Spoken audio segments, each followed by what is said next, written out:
দুষ্টু শিয়াল আর কবুতরের গল্প। কবুতর ব্যাঙের ছাতার নিচে ঘর বেঁধে ডিম নিয়ে বসে থাকত। কবুতর রোজ খাবার সন্ধানের জন্য উড়ে যেত।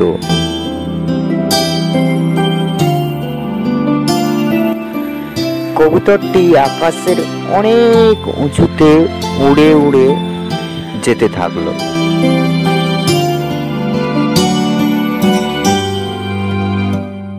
কোনো এক গ্রামে পৌঁছলো কবুতর।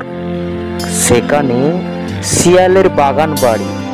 এটা হলো শিয়ালের বাগান বাড়ি।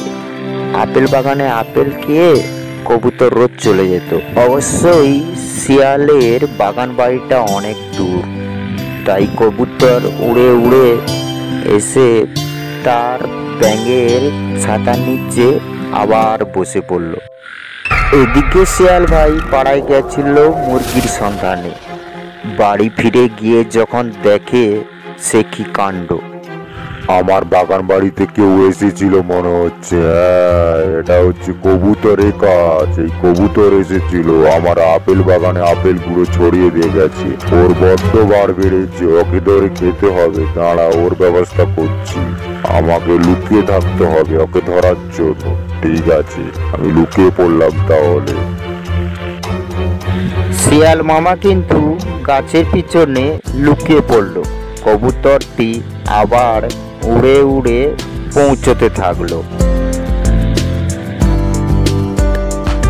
উড়ে উড়ে যেতে থাকলো শিয়ালের বাগান বাড়িতে।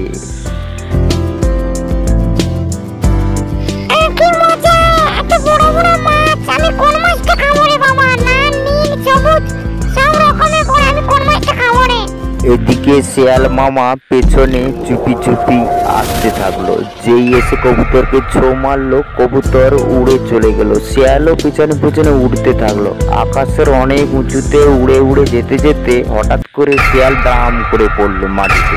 শিয়াল তখন উঠতে পারছে না আর বলছে, যা তোকে দেখে নেবো আমি। আচ্ছা, তোর ব্যবস্থা করব। আমিও পিছন পিছন যাচ্ছি, চল কত দূর যাবি।